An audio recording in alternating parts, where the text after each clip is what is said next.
Hello guys, you are watching my channel IELTS with Sophia.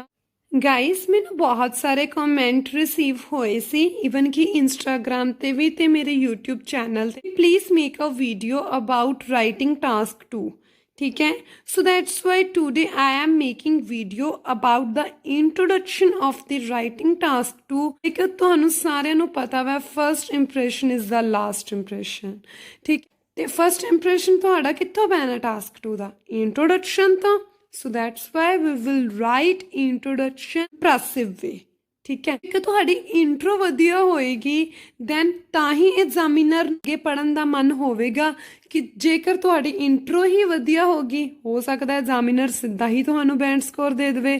ਤਾਂ ਫਿਰ ਜੇਕਰ intro ਹੀ ਨਾ ਵਧੀਆ ਹੋਵੇਗੀ ਫਿਰ ਹੋ ਸਕਦਾ ਹੈ ਕਿ ਐਗਜ਼ਾਮੀਨਰ ਕਵੇ ਕਿ ਠੀਕ ਹੈ ਇੰਟਰੋ ਤਾਂ ਠੀਕ ਠਾਕ ਹੀ ਸੀ ਅੱਗੇ ਪੜ੍ਹ ਕੇ ਵੇਖ ਲੈਂਦੇ ਆ ਜੇ ਠੀਕ ਲਿਖਿਆ ਹੋਏਗਾ ਤਾਂ ਬੈਂਡ ਸਕੋਰ ਦੇ ਦਾਂਗੇ ਤਾਂ ਫਿਰ ਕਿੰਨੇ ਆਉਂਦੇ ਆ 5 ਜਾਂ 5.5 ਇਹੀ ਅੱਜ ਕਾਰਨ ਹੈ ਕਿ ਬਹੁਤ ਸਾਰੇ ਬੱਚਿਆਂ ਦੇ 5 5.5 ਕਿਉਂ ਆ ਰਿਹਾ ਹੈ ਜਸਟ ਬਿਕੋਜ਼ ਆਫ ਇੰਟਰੋਡਕਸ਼ਨ ਠੀਕ ਹੈ ਮੈਂ ਤੁਹਾਨੂੰ ਦੱਸਦੀ ਹਾਂ ਕਿ ਤੁਸੀਂ ਕਿਸ ਤਰ੍ਹਾਂ ਇੰਟਰੋਡਕਸ਼ਨ ਲਿਖ ਸਕਦੇ ਹੋ ਪਰ ਪਹਿਲਾਂ ਮੈਂ ਤੁਹਾਡੇ ਵਾਲੀ ਤੁਹਾਨੂੰ ਇੰਟਰੋਡਕਸ਼ਨ ਦੱਸਾਂਗੀ 5.5 ਵਾਲੀ ਜਿਹੜੀ ਤੁਸੀਂ ਲਿਖਦੇ ਹੋ ਗਾਇਸ ਜੇਕਰ ਵੀਡੀਓ ਵਧੀਆ ਲੱਗੇ ਸ਼ੇਅਰ ਜ਼ਰੂਰ ਕਰਿਆ ਜੇ ਐਂਡ ਤੱਕ ਜ਼ਰੂਰ ਦੇਖਿਆ ਜੇ ਮੇਰੀ ਇੰਟਰੋਡਕਸ਼ਨ ਨੂੰ ਦੇਖਣ ਦੇ ਲਈ ਜਿਹੜੀ ਤੁਹਾਡੀ 7+ ਬੈਂਡ ਲੈ ਕੇ ਆਊਗੀ ਦੇਖੋ ਇਹ ਵਾਲੀ ਸਟੇਟਮੈਂਟ 30 ਸਤੰਬਰ ਨੂੰ ਆਈ ਸੀ ਪੇਪਰ ਦੇ ਵਿੱਚ ਫਾਈਨਲ ਐਗਜ਼ਾਮ ਦੇ ਵਿੱਚ ਤੇ ਉਹੀ ਸਟੇਟਮੈਂਟ ਅਕਤੂਬਰ ਵਿੱਚ ਵੀ ਰਿਪੀਟ ਹੋਈ ਹੈ ਮੇਬੀ 9 ਅਕਤੂਬਰ ਨੂੰ ਤੁਸੀਂ ਚੈੱਕ ਕਰ ਸਕਦੇ ਹੋ ਨੈਟ ਦੇ ਉੱਤੇ ਠੀਕ ਹੈ many people try to balance work and other parts of their life ਕਹਿੰਦੇ ਬਹੁਤ ਸਾਰੇ ਲੋਕੀ ਕੋਸ਼ਿਸ਼ ਕਰਦੇ ਆ ਆਪਣੇ ਵਰਕ ਨੂੰ ਤੇ ਆਪਣੇ ਜਿਹੜੇ ਲਾਈਫ ਦੇ ਅਦਰ ਪਾਰਟਸ ਦੇ ਵਿੱਚ ਬੈਲੈਂਸ ਕਰਨ ਦਾ ਠੀਕ ਹੈ ਹਾਊਐਵਰ ਜਦ ਕਿ ਇਹ ਬਹੁਤ ਜ਼ਿਆਦਾ ਔਖਾ ਹੈ ਇਹਦੇ ਨਾਲ ਕਿਹੜੀਆਂ ਪ੍ਰੋਬਲਮਸ ਆਉਂਦੀਆਂ ਨੇ ਤੇ ਕੀ ਇਹਦਾ ਬੈਸਟ ਵੇ ਹੈ ਕਿ ਜਿਸ ਦੇ ਨਾਲ ਬੈਟਰ ਬੈਲੈਂਸ ਕੀਤਾ ਜਾ ਸਕਦਾ ਹੈ ਤੁਹਾਡੇ ਵਾਲੀ ਜਿਹੜੀ 5 5.5 ਬੈਂਡ ਜਿਹੜਾ ਤੁਸੀਂ ਸਟਰਕਚਰ ਲਿਖਦੇ ਹੋ ਕੀ ਲਿਖਦੇ ਹੋ ਨਾਊਅਡੇਜ਼ ਇਨ ਪ੍ਰੈਜ਼ੈਂਟ ਟਾਈਮ ਵਗੈਰਾ ਵਗੈਰਾ some people always ਜਿੱਥੇ ਤੁਸੀਂ many people some people always try to keep balance in the work and other important parts of their life ਇਹ ਤੁਹਾਡਾ ਸਟਰਕਚਰ ਹੁੰਦਾ ਵੈ ਜੋ ਕਿ ਬਹੁਤ ਜ਼ਿਆਦਾ ਸਿੰਪਲ ਸਟਰਕਚਰ ਹੈ ਕਾਰਨ ਹੈ ਕਿ ਰਾਈਟਿੰਗ ਦੇ ਵਿੱਚੋਂ 5 ਜਾਂ 5.5 ਬੈਂਡ ਹੀ ਆਉਂਦੇ ਤੇ ਤੁਸੀਂ ਵੱਧਦੇ ਨਹੀਂ ਈਵਨ ਕਿ ਵੱਧ ਤੋਂ ਵੱਧ 6 ਬੈਂਡ ਠੀਕ ਹੈ ਜੇਕਰ ਤੁਸੀਂ ਰੀਜ਼ਨ ਠੀਕ ਠਾਕ ਲਿਖੇ ਹੋਣ ਤਾਂ ਐਗਜ਼ਾਮੀਨਰ ਤੁਹਾਨੂੰ 6 ਦੇ ਦਿੰਦਾ ਹੈ ਬਟ ਜੇਕਰ 6 ਤੋਂ ਅਸੀਂ ਗਾਂ ਜਾਣਾ ਹੋਵੇ ਫਿਰ ਅਸੀਂ ਕੀ ਕਰਾਂਗੇ ਫਿਰ ਅਸੀਂ IELTS ਵਿਦ ਸੋਫੀਆ ਦੇ ਸਟਰਕਚਰ ਨੂੰ ਫੋਲੋ ਕਰਾਂਗੇ ਆਪਣੀ ਰਾਈਟਿੰਗ ਟਾਸਕ 2 ਦੇ ਵਿੱਚ ਠੀਕ ਹੈ ਗਾਇਸ ਹੁਣ ਆਪਾਂ ਦੇਖਦੇ ਹਾਂ ਰਾਈਟਿੰਗ ਟਾਸਕ 2 ਦੇ ਵਿੱਚ ਅਸੀਂ ਇਹੋ ਜਿਹੇ ਕਿਹੜੇ ਗ੍ਰਾਮਰ ਰੂਲਸ ਹੈ ਜਿਹੜੇ ਅਸੀਂ ਫੋਲੋ ਕਰ ਸਕਦੇ ਹਾਂ ਕਿ ਜਿਸ ਦੇ ਨਾਲ ਸਾਡੇ ਬੈਂਡ ਸਕੋਰ ਸਿੱਧਾ ਅਪ ਹੋ ਸਕਦੇ ਆ 7+। ਗਾਇਸ ਮੈਂ ਤੁਹਾਨੂੰ ਪਹਿਲਾਂ ਹੀ ਦੱਸ ਚੁੱਕੀ ਹਾਂ ਤੇ ਕਿ ਮੈਂ ਤੁਹਾਡੇ ਨਾਲ ਇਸ ਵੀਡੀਓ ਦੇ ਵਿੱਚ 3 ਸਟਰਕਚਰਸ ਡਿਸਕਸ ਕਰਾਂਗੀ ਕਾਦੇ right the introduction of every type of writing task 2 ਕਿਸੇ ਵੀ ਤਰ੍ਹਾਂ ਦਾ ਰਾਈਟਿੰਗ ਟਾਸਕ 2 ਹੋਵੇ ਮੈਂ ਤੁਹਾਨੂੰ 3 ਸਟਰਕਚਰ ਦੱਸਾਂਗੀ ਕੋਈ ਵੀ ਤੁਹਾਨੂੰ ਰਾਈਟਿੰਗ ਟਾਸਕ 2 ਆਵੇ ਚਾਹੇ ਐਗਰੀ ਡਿਸਐਗਰੀ ਆਵੇ ਡਿਸਕਸ ਬੋਥ ਵਿਊਜ਼ ਆਵੇ ਐਡਵਾਂਟੇਜਸ ਆਵੇ ਕੁਐਸਚਨ ਬੇਸਡ ਆਵੇ ਪੋਜ਼ਿਟਿਵ ਨੈਗੇਟਿਵ ਆਵੇ ਇਵਨ ਕੁਝ ਵੀ ਹੋਵੇ ਤੁਸੀਂ ਤਿੰਨਾਂ ਦੇ ਵਿੱਚੋਂ ਇੱਕ ਰਾਈਟਿੰਗ ਸਟਰਕਚਰ ਫੋਲੋ ਕਰ ਲਿਆ ਜੇ ਜਿਹੜਾ ਮੈਂ ਤੁਹਾਨੂੰ ਹੁਣੇ ਦੱਸਾਂਗੀ with the right grammar with right sentence formation then definitely you will get 7 or 7+। okay now ਹੁਣ ਆਪਾਂ first ਦੇਖਾਂਗੇ ਮੈਂ ਤੁਹਾਨੂੰ ਪਹਿਲੇ ਦੱਸ ਚੁੱਕੀ ਹਾਂ amazing tip ਹੈ 7+ band ਹੈ so watch this video till end like my idea then please share this video with your friends okay now first guys ਕੀ ਹੈਗਾ ਵੈ ਤਾਂ ਆਪਾਂ ਲਿਖ ਸਕਦੇ ਹਾਂ keeping balance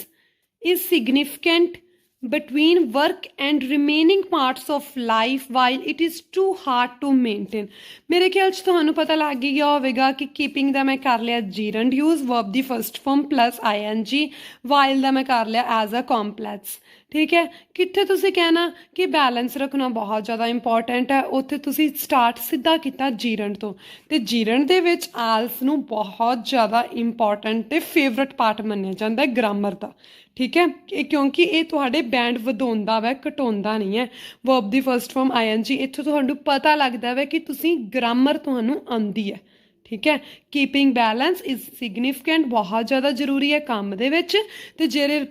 ਪਾਰਟਸ ਆਪਣੀ ਲਾਈਫ ਦੇ ਰਹਿ ਗਏ ਉਹਨਾਂ ਦੇ ਵਿੱਚ ਵਾਈਲ ਜਦ ਕੀ ठीक है। वाइल का मतलब जद कि ये बहुत ज़्यादा हार्ड है मेनटेन करके रखना। ठीक है। अगला स्ट्रक्चर भी बड़ा इंटरेस्टिंग है, पैसिव। पैसिव कीते होए ना 10th +2 क्लास ਦੇ ਵਿੱਚ ਤੁਸੀਂ। It is tried ਬਾय uncountable individuals, को बहुत सारे लोगों के द्वारा ये कोशिश की जाती है। इट इज़ ट्राइड स्टेटमेंट की मैनी पीपल ट्राई,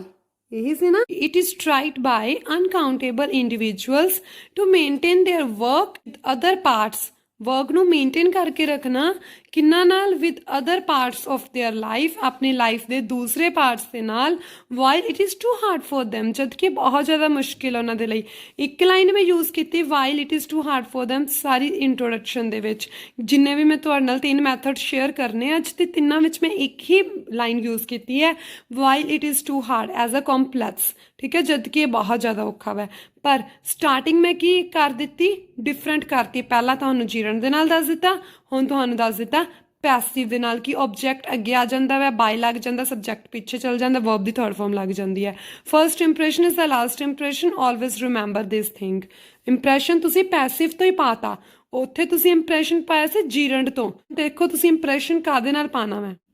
ਹੁਣ ਤੁਸੀਂ ਪਾਣਾ ਵਾ ਇੰਪ੍ਰੈਸ਼ਨ ਆਪਣਾ complex present perfect plus punctuation plus complex। since the time has changed, since ਕੀ ਹੈ ਤੁਹਾਡਾ complex, ਕਿਉਂਕਿ, ਠੀਕ ਹੈ। ਇੱਥੇ since ਦਾ ਮਤਲਬ ਕੀ ਹੈ, because, ਕਿਉਂਕਿ, ਜਿਹਨੂੰ ਤੁਸੀਂ ਕਈ ਬੱਚੇ because ਵੀ ਬੋਲਦੇ ਆ। the time has changed, ਕਿਉਂਕਿ time change ਹੋ ਚੁੱਕਾ ਵਾ। present perfect, has have plus verb the third form। punctuation, comma, ਕੋਮੇ ਦਾ ਮਤਲਬ ਕੀ ਹੈਗਾ ਵੈ, ਇਸ ਕਰਕੇ। ਗਾਇਜ਼ ਦੇਖੋ ਮੈਂ ਤੁਹਾਨੂੰ ਇੱਥੇ ਲਿਖ ਦਿੱਤਾ ਵੈ, ਸਿੰਸ ਦਾ ਮਤਲਬ ਕੀ ਹੁੰਦਾ ਵੈ, ਬਿਕੋਜ਼, ਕਿਉਂਕਿ। ਕੋਮੇ ਦਾ ਮਤਲਬ ਕੀ ਹੈ, ਇਸ ਲਈ, ਦੇਅਰਫੋਰ। ਤੁਸੀਂ ਦੇਅਰਫੋਰ ਲਾ ਕੇ ਨਹੀਂ ਕਹਿਣਾਗਾ, ਤੁਸੀਂ ਦੇਅਰਫੋਰ ਨਹੀਂ ਲਿਖਣਾਗਾ। ਜੋ ਤੁਸੀਂ ਸਿੰਸ ਲਿਖਣਾ ਵੈ ਉਦੋਂ ਤੁਸੀਂ ਨਾਲ ਕੋਮਾ ਪਾਉਣਾ ਵੈ, ਠੀਕ ਹੈ। ਇੱਥੋਂ ਹੀ ਪਤਾ ਚੱਲੇਗਾ ਕਿ ਤੁਹਾਨੂੰ ਪੰਚੁਏਸ਼ਨ ਦੀ ਵੀ ਨੌਲੇਜ ਹੈਗੀ ਹੈ। People try to manage their time in their work and life in which again complex,